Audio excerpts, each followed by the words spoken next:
오늘 주시는 하나님의 말씀 함께 보도록 하겠습니다. 2026년 3월 1일 삶의 하나님 나라를 심다라는 주제로 계속 말씀을 나누는데, 오늘은 시간의 하나님 나라를 심다라는 제목입니다. 에베소서 5장 15절부터 17절까지의 말씀 함께 읽도록 하겠습니다. 시작. 그러므로 여러분은 어떻게 살아가야 할지 살피십시오.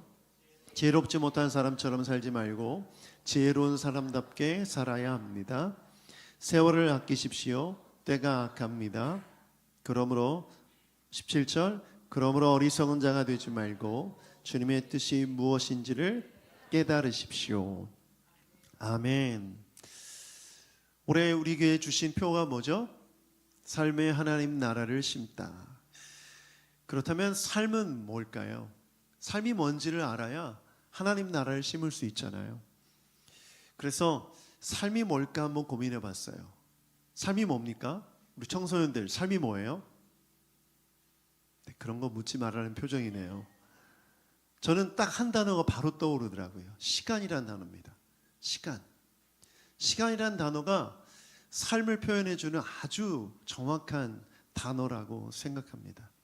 그래서 지금도 흐르는 시간 속에 살고 있고, 지나간 삶을 과거라 부르고, 현재의 삶을 현재라고 부르고, 앞으로 다가올 시간을 미래라고 부르죠. 그래서 우리는 시간 속에서 하나님 나라를 심어야 한다는 이것을 기억해야 합니다. 그러므로 우리가 시간을 바르게 이해할수록 우리는 시간을 통해 삶의 하나님 나라를 세워갈 수 있는 거죠. 생각해 보면 하나님 우리에게 정말 공평하도록 시간을 허락해 주셨습니다. 하루가 몇 시간이죠? 24시간. 그리고 이것을 분으로 나누면 1440분입니다. 이것은 모두에게 공평하게 주어진 것이죠. 그러면 내게 주어진 이 시간을 내가 어떻게 쓰냐에 따라서 삶이 달라질 수밖에 없죠. 우리가 하나님을 믿고 예수님을 통해 구원받은 자로서 하나님 나라를 어떻게 심을까라고 했을 때, 내 시간을 어떻게 이해하고 내 시간 속에 어떻게 하나님 나라를 세워갈지를 고민하지 않으면 결코 우리의 삶에 하나님 나라는 이루어질 수 없는 것입니다. 그런데 여러분이 시간을 보내는 모습을 돌아보면 어떻습니까? 바쁘게 시간이 지나가죠. 어떤 사람은 느리게 지나가기도 합니다. 청소년들 시간이 굉장히 빨라요, 느려요? 느리죠? 여러분 뇌세포가 발달되어 있어서 그래요. 어떤 분이 그러더라고요. 나이가 들수록 시간이 빠른 이유는 뇌세포가 많이 죽어서 기억을 못하기 때문이다 라는 분들도 계신데, 제가 뇌의 문제를 얘기하려고 하는 것이 아니라 이 시간을 느끼는 사람의 생각은 상대적이라는 거예요. 바쁘게 일상을 살아가는 사람은 시간이 굉장히 빠르게 느껴지고, 한가롭게 여유롭게 살아가는 사람은 시간이 상대적으로 느리게 지나는 것처럼 느껴집니다. 그렇다면 우리가 이런 얘기 많이 하죠. 바쁘게 직장에서 일을 가지고 살아가는 삶이 정말 좋은 삶인가? 시간에 쫓기듯이 막 허덕이듯이 밥 먹을 시간도 없이 일하는 것이 좋은 삶인가? 아니면 아무 일도 없이 시간을 허비하고 낭비하며 살아가는 것이 저게 정말 좋은 삶인가? 열심히 일하시는 분들 그런 삶 꿈꾸죠. 은퇴하고 하루 종일 무의도식하며 어떻게 놀까 고민하는 삶을 행복이라고 여기시는 분들도 계시겠죠. 그런데 그것 또한 하나님께서 기뻐하시는 삶이 아니죠. 저는 그래서 이런 생각을 해봤어요. 우리가 지난주에 물질의 주인이, 돈의 주인이 하나님임을 선포하는 것이 헌금이라고 말씀드렸듯이, 우리에게 주어진 시간의 주인 또한 하나님이심을 믿습니다. 그러므로 내 시간을, 하나님께서 내게 맡겨주신 시간을 어떻게 쓰느냐는 우리 인생의 정말 중요한 질문인 것이죠. 그래서 저는 오늘 3가지 제안을 드리고 싶어요. 여러분의 삶에 하나님 나라가 심기기 위해 이 3가지를 실천하셨으면 좋겠습니다. 함께 읽어보겠습니다. 첫 번째, 시작. 그저 흘러가는 시간을 하나님의 특별한 시간으로 바꾸십시오. 헬라 사람들은, 그리스 사람들은 시간을 2가지 단어를 사용했어요. 하나는 크로노스라는 단어입니다. 이건 양적 시간입니다. 그냥 흘러가는 시간이에요. 째깍째깍 지금 시간이 흘러가죠. 이 시간을 크로노스라고 불렀어요. 그런데 특별한 질적으로 아주 의미 있는 시간은 카이로스라고 불렀어요. 그래서 이 크로노스와 카이로스를 구분해서 사용했다는 것을 기억해 보면, 오늘 본문 말씀에 보면 세월을 아끼라, 이 세월이라는 뜻이 바로 크로노스가 아니라 카이로스입니다. 그런데 이 아끼다라는 단어의 뜻이 뭘까? 아끼다라는 단어는 아까우니까 아껴 써야지가 아니라 대가를 지불하고 건져내라는 뜻입니다. 절약해라는 뜻이 아니라 대가를 지불하고 건져내라. 뭘? 흘러가는 크로노스 속에서 카이로스를 건져내라는 거예요. 이 말은 뭐냐면 흘러가는 시간 속에서 하나님의 시간을 건져내라는 뜻이에요. 이게 무슨 말입니까? 하나님은 우리에게 끝이 없도록 카이로스라는 기회를 허락하십니다. 오늘 이 예배도 카이로스죠.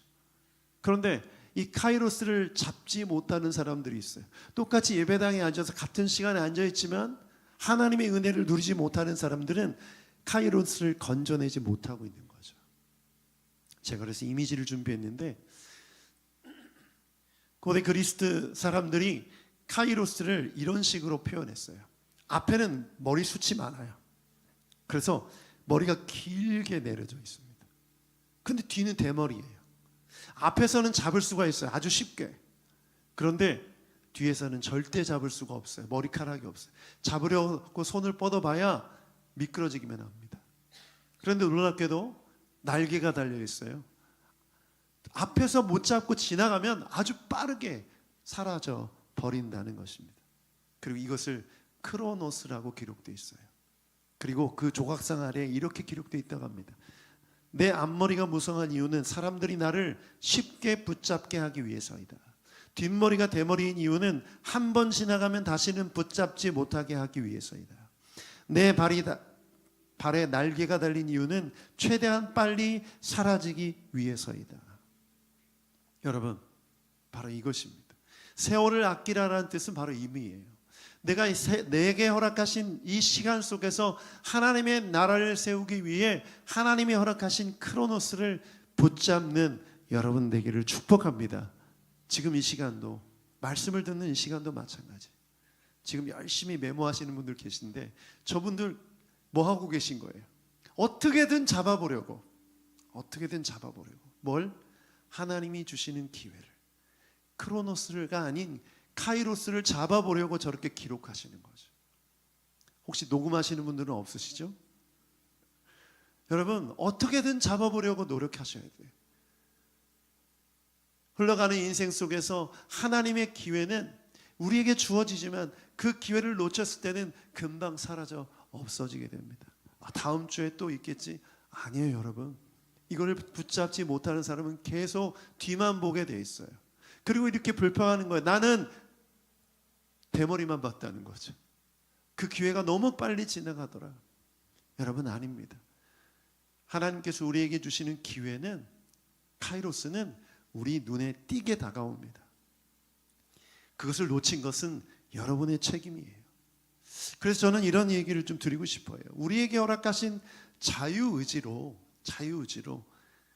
카이로스를 선택하기 위해서 계획하시고 실천하셨으면 좋겠습니다. 여러분의 삶의 계획 가운데 바로 이 시간, 이런 시간이 반드시 있어야 됩니다. 오늘 주일이기 때문에 예배드려 오신 여러분은 이 카이로스의 기회를 잡기 위해 오신 분들인 줄 믿습니다. 그렇다면 이제 내일부터 시작되는 일상 속에서는 어떻게 해야 될까요? 일주일 내내 아무 생각 없이 크로노스의 시간을 살다가 카이로스를 잡기란 진짜 어렵습니다. 하나님은 예배 시간에만 우리에게 말씀하시는 분이 아니라 여러분의 일상 가운데서도 하나님은 말씀하시는 분이신 줄 믿습니다. 바쁘다는 이유로, 또 피곤하다는 이유로, 쉬어야 된다는 이유로 하나님이 주시는 카이로스를 놓치면 여러분의 인생 속엔 하나님의 나라가 세워지실 수가 없는 것입니다. 그래서 여러분, 저는 여러분의 삶에 큐티 시간이나 기도 시간이 정확하게 습관으로 자리 잡지 못한 분들은 알람을 좀 켜놓으세요. 스케줄표에 좀 넣으세요. 매일이라도. 그리고 그것을 보고 내가 뭐 하는 시간인지를 기억하고 그 시간에 하나님 앞에 나아갈 때 여러분의 삶에 하나님의 나라가 이루어질 줄 믿습니다. 고린도후서 6장 2절 말씀 함께 우리 자매님들만, 여성분들만 한번 읽어주시죠. 시작. 보십시오. 지금이야말로 은혜를 받을 만한 때요. 지금이야말로 구원의 날입니다. 아멘. 아멘. 남녀 차별하는 게 아니라 집중하시라고 돕는 겁니다. 네. 여러분, 지금 하나님께서 우리에게 은혜를 준비해주고 기다리고 계십니다. 여러분의 제깍제깍 흘러가는 시간 속에서 카이로스로 하나님 앞에 나아가면 그 은혜를 받는 놀라운 하나님의 세월, 하나님의 시간이 될 수 있는 줄 믿습니다. 그래서 바쁘신 분들은 바쁜 일과 가운데 쫓겨 지내기보다는 그것을 멈출 수 있는 알람을 꼭 설정하셔서 날마다 일상 속에 하나님의 크로노스를 경험하는 여러분 되기를 축복합니다. 두 번째 함께 읽겠습니다. 시작. 바쁘게 쫓기는 삶에서 멈추고 거룩한 안식을 결단하십시오. 오늘 본문 15절을 한 번 더 읽어보도록 하겠습니다. 15절 시작. 그러므로 여러분은 어떻게 살아가야 할지를 살피십시오. 지혜롭지 못한 사람처럼 살지 말고 지혜로운 사람답게 살아야 합니다. 어떻게 살아가야 될지를 살피고 지혜로운 사람처럼 살라고 말합니다. 그러면 지혜로운 사람은 뭘까요? 무작정 막 앞으로 나아가는 사람입니까? 아니죠. 살피는 사람입니다. 어떻게 살아야 될지를 살피라는 겁니다. 제가 아까 이정표를 성찬식으로 예를 들었는데 내가 지금 어디에 서 있는지, 어느 방향으로 가고 있는지, 사거리인지 일방통행인지 반대인지 이걸 살피라는 것이죠. 이걸 살피라고 한 이유가 뭡니까? 16절을 함께 읽어보죠. 16절입니다. 시작. 세월을 아끼십시오. 때가 악합니다. 여기서 때가 악하다. 이 악하다는 표현이 뭐냐면 적극적으로 파괴하고 해를 끼친다는 겁니다. 때가 악하다. 우리가 살아가는 이 시대가 우리를 파괴하고 우리를 악으로 이끌어 간다는 것이죠. 그러므로 내가 살펴서 내게 주어진 시간을 아끼지 않으면, 내가 주어진 시간을 분별하지 않으면 우리는 악의 길로 갈 수밖에 없다라는 것입니다. 그래서 우리가 주의해야 될 게 뭐냐면 바쁘다입니다. 바쁨. 여러분 바쁘시죠? 우리 남성분들 직장에서 바쁘시죠? 삶이 바쁘시죠? 아이들 키우느라, 부모님 봉양하라, 돈 벌랴 바쁘시죠? 그런데 여러분 이 바쁨이란 것이 우리를 파괴하고 있다는 것을 기억해야 합니다. 그래서 너무 바쁘다면 반드시 바쁨을 멈추고 기도하고 바쁨을 멈추고 묵상할 수 있는 안식의 시간이 반드시 필요합니다. 하나님이 우리를 창조하실 때 안식을 디자인하셨어요. 쉬어야 한다는 거죠. 그래서 여러분에게 질문하고 싶어요. 여러분은 안식을 위해 일하십니까? 아니면 일하기 위해 안식하십니까? 성경은 뭘 말하죠? 안식을 위해 일하라는 거예요. 일이 목적이 아니라 안식이 목적인 거죠. 그 안식은 뭐 하기 위함입니까? 하나님과의 관계를 다시 설정하고 하나님과의 관계 안에서 영적인 충전을 얻고 내가 왜 사는지, 무엇을 위해 가는지, 무엇을 위해 노력하는지를 살피는 시간입니다. 이것 없이는 여러분의 일이 의미가 없는 것이죠. 그래서 저는 현대인들이 시계만 차고 다닐 것이 아니라 나침판을 들고 있어야 된다고 생각합니다. 여러분 다 시계 있으시죠? 시계 없으신 분들은 스마트폰으로 시간을 확인하지 않습니까? 그런데 나침반도 필요해요. 제가 이미지를 하나 준비했는데 너무나 비슷한 모양입니다. 왼쪽은 뭘까요? 우리 청소년들 왼쪽은 뭐예요? 시계죠. 시계. 저런 시계 본 적이 없어요? 저는 어렸을 때 저런 시계 봤어요. 집집마다 뭐가 있어요? 자명종 시계, 큰 시계 저렇게 돌아갑니다. 그리고 오른쪽에 있는 건 바로 나침반입니다. 혹시 나침반 들고 다니는 분 계세요? 없죠. 저는 이렇게 생각해 봤어요. 우리가 이 시간 속에서 반드시 시계만 차고 다니는 것이 아니라 반드시 나침반을 들고 다녀야 되는구나. 나침반은 무엇입니까? 나침반은 하나님의 말씀이에요. 하나님의 말씀은 안식을 통해서, 멈춤을 통해서만 누릴 수 있는 것이에요. 열심히 시계를 보며 달리다가 나침반을 보고 내가 지금 맞는 방향으로 가고 있는지를 살피지 않으면 엉뚱한 곳에 가 있어요. 모두가 다 헛수고라는 거죠. 다시 돌아와야 합니다. 다시 원점으로 돌아와야 하는 거예요. 그래서 달라스 윌라드라는 신학자가 이렇게 말했어요. 바쁨은 우리 시대 영적 삶의 가장 큰 원수다. 영적으로 살고 싶다면 반드시 서두름을 제거해야 한다. 여러분이 그 바쁜 삶 속에서 내 바쁜 삶을 제어할 수 없다면 여러분은 이미 시간의 주권이 하나님이 아닌 세상이나 여러분에게 있다는 것을 보여주는 것입니다. 그래서 시편 46편 10절 말씀 함께 읽어보겠습니다. 시작. 너희는 잠깐 손을 쉬고. 아멘. 너희는 잠깐 손을 쉬고 내가 하나님인 줄 알아라.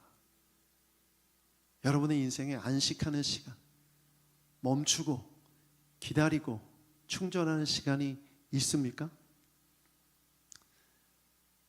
저는 예배 시간에 들어오실 때 이런 문화가 좀 있었으면 좋겠어요. 스마트폰을 끄는 거예요. 우리 새누리교회 예배 시간에는 다 성경 구절이 제공되죠? 그러니까 스마트폰 볼 일이 없습니다. 그리고 저도 스마트워치를 차고 있는데 이 스마트워치가 끊임없이 알람을 울려요. 계속해서. 제가 말씀을 준비하면서 그런 생각이 들었어요. 스마트폰을 예배 시간만이라도 끌 수 있다면. 혹시 불안한 분 계세요? 스마트폰을 끄는 것에 대한 불안함이 있는 분 계시다면 상담이 필요합니다. 상담이 필요해요. 뭔가 문제가 있는 거예요. 하루 정도 스마트폰을 끄고 살아도 삶에 문제가 있을까요? 전혀 문제가 없습니다. 사실 스마트폰이 없던 시대를 살았던 사람으로서 우리 청년들이 이해가 안 되겠지만 아무 문제가 없습니다. 저는 그래서 여러분이 한번 그런 결단을 했으면 좋겠어요. 예배란 무엇입니까? 사실 하나님과의 만남을 통해서 안식을 누리는 시간이에요. 그렇죠? 우리가 할 일을 찾으면 얼마든지 많죠. 바쁘죠. 그런데 바쁨을 멈추고 하나님 안에서 안식을 누리는 시간으로 우리가 예배하며 찬양하며 나아갑니다. 그러면 이 시간에 다른 어떤 것들이 침범하지 못하도록 내 시간을 보호하기 위해 스마트폰을 끄는 거예요. 그리고 오로지 그 시간 안에 들어가 하나님과 연결되는 거죠. 그리고 하나님으로부터 오는 은혜를 경험함으로 내가 하나님의 충전을 경험할 때 여러분 이제 다시 세상 가운데 나아가 열심히 일할 수 있는 사람이 될 수 있는 줄 믿습니다. 그래서 안식을 결단하셨으면 좋겠어요. 멈춤을 결단했으면 좋겠어요.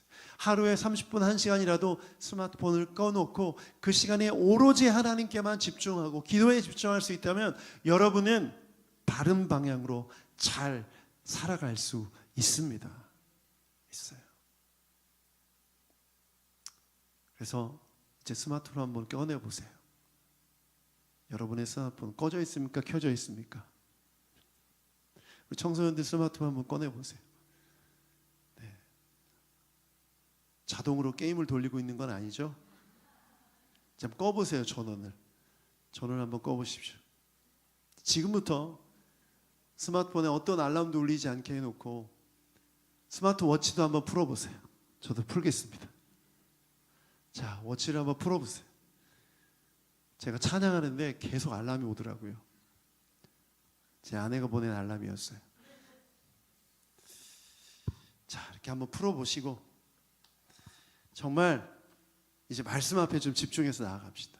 다음 주부터는 예배 시작 전에 스마트폰을 끄고 기도로 준비하시고 예배 드렸으면 좋겠어요. 이거 진짜 여러분의 시간을 통해 하나님 앞에 나아가는 하나님의 나라를 세우는 방법입니다. 자, 이제 세 번째 원리를 읽겠습니다. 시작.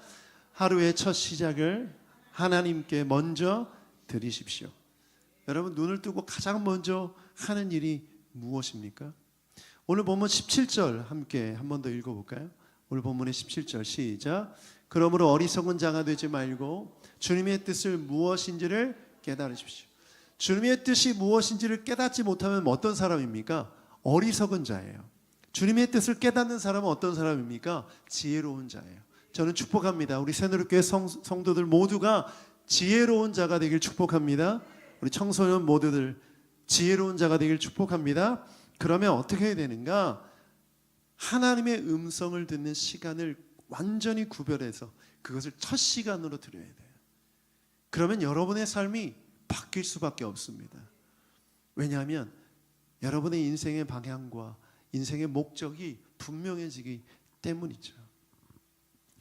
제가 유튜브를 보는데 저한테 추천 영상이 하나 올라오더라고요. 추천 영상은 김태호라는 PD입니다. 우리 청년들은 잘 아실 텐데 청소년들은 좀 미안합니다. 저희가 어렸을 청년이었을 때 아주 유명했던 두 개의 프로그램이 있었어요. 토요일 밤이면 이 두 프로그램이 함께 하죠. 아닌가요? 무한도전과 1박 2일. 1박 2일이 일요일이었나요? 아무튼 이 두 프로그램이 굉장히 유명했고 시청률이 엄청나게 높았습니다. 그래서 저녁마다 가족들끼리 모여서 밥 먹으면서 그 프로그램 보면서 웃고 즐기는 그런 문화가 있었죠. 그래서 이 두 프로그램을 기획했던 나영석 PD와 김태호 PD는 PD가 유명해지는 일이 이때부터 일어나기 시작합니다. PD가 방송에 출연해서 목소리로도 나오고 여러 가지 모습들이 나오는 그런 상황을 통해서 PD가 인기를 얻었어요. 근데 이 두 PD가 나영석 PD라는 분이 유튜브를 하는데 거기에 김태호 PD가 출연해서 대화를 나누더라고요.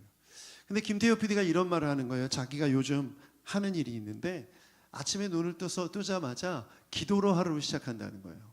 굉장히 놀랐습니다. 이 사람이 크리스찬이구나. 기도만 하는 게 아니라 필사를 한다는 거예요.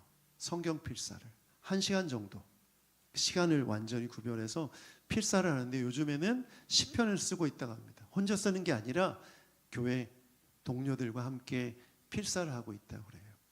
그러면서 하는 얘기가 뭐냐면 자기가 정말 프로그램을 기획하고 섭외할 때마다 긴장되고 두렵고 힘든데 그 오랜 경험을 가진 그도 그런 힘들고 어려운 순간들이 있는데 그때마다 자기가 하고 있는 기도와 이 성경 필사가 큰 힘이 되고 능력이 된다는 것을 고백하더라고요. 제가 그 모습을 보면서 인생을 살아가면서 내가 하나님 앞에 하나님의 뜻을 분별하기 위해 애쓰고 노력하는 그 시간이 없다면 하나님의 나라를 이 세상 가운데 이룰 수 있을까? 불가능하다는 거죠.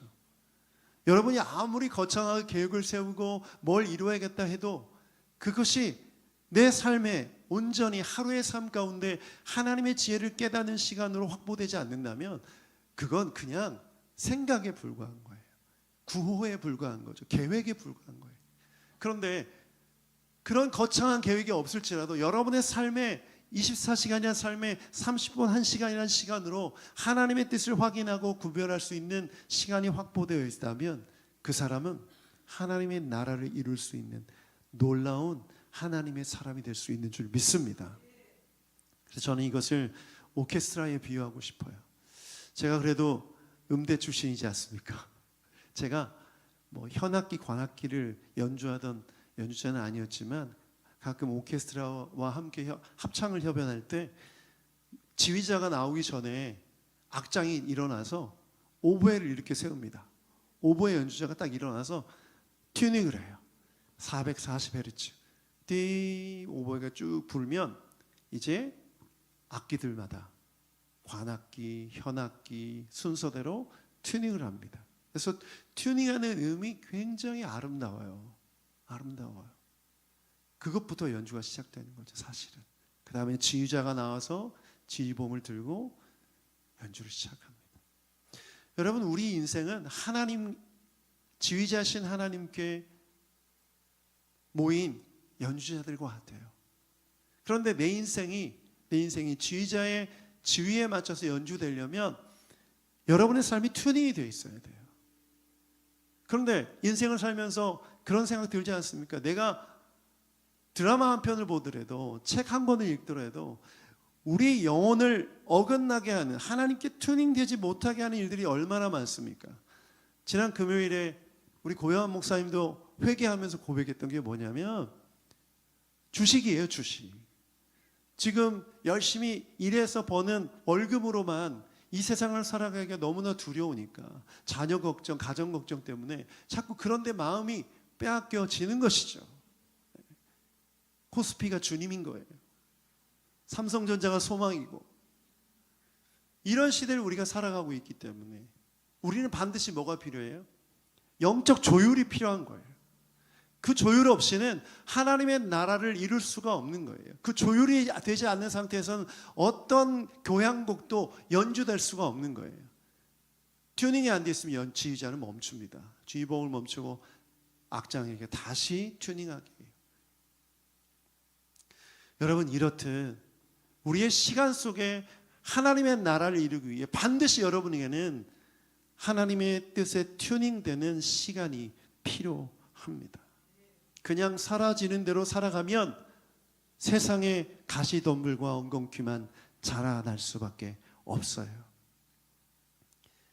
그래서 저는 한 성도님, 우리 교회 성도님이 성경 필사를 순회에서 하고 있다는 얘기를 들었어요. 네, 권면합니다.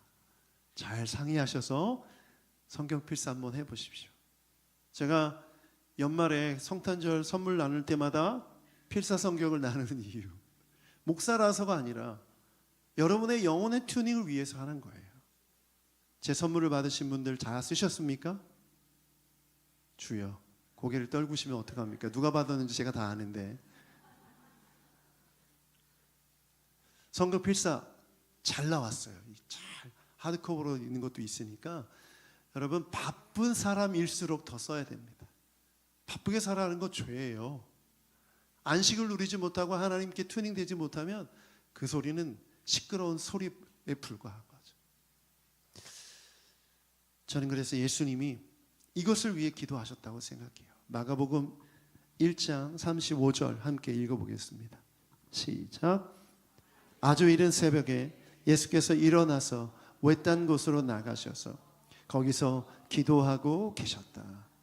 예수님은 이 세상 속에 하나님 나라를 이루기 위해 하늘 보좌를 보시고 이 땅에 오셨습니다. 예수님이 가지고 계셨던 능력은 우리가 상상할 수 없는 능력이에요. 근데 그럼에도 불구하고 그 능력으로 쉽게 하나님의 나라를 이룰 수 있음에도 불구하고 그분은 기도하셨어요. 왜일까요? 계속해서 하나님의 나라를 이루기 위해 튜닝되어야 됐기 때문에, 인간의 육체를 입고 오셨기 때문에 그 육체 속에 있는 이 모든 것들과 싸우시고 세월을 악한 세대 속에서 하나님의 나라를 이루기 위해 시간을 확보하셔서 기도하신 것이죠.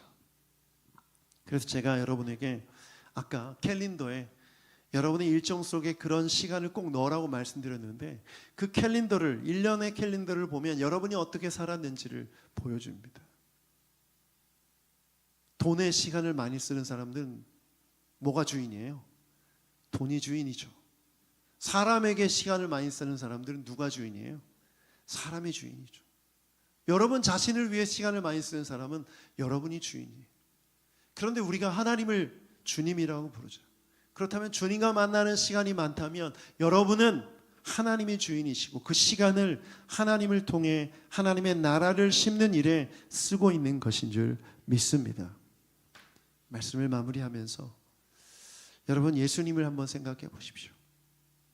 예수님은 이 땅에 육체를 입고 오신 33년이라는 시간을 우리를 위해 내어주셨어요. 그 시간을 내어주심으로 우리 위해 하나님의 나라를 이루게 하신 줄 믿습니다. 아낌없이 내어주신 것이죠. 그러므로 내게 허락하신 시간 속에 하나님의 나라를 이루기 위해 내게 허락하신 시간을 구별하여 하나님 앞에 나아갈 때 여러분의 삶에 하나님의 나라가 세워지는 줄 믿습니다. 이제 여러분 나침반을 들어야 돼요. 그 나침반을 확인하는 시간이 필요해요. 그것은 성경이며 그것은 예배이며 찬양인 줄 믿습니다. 여러분 묵상하시면서 안식을 누리시고 찬양을 통해서 하나님을 만나시고 기도를 통해 하나님의 마음에 나아가는 여러분 되기를 축복합니다.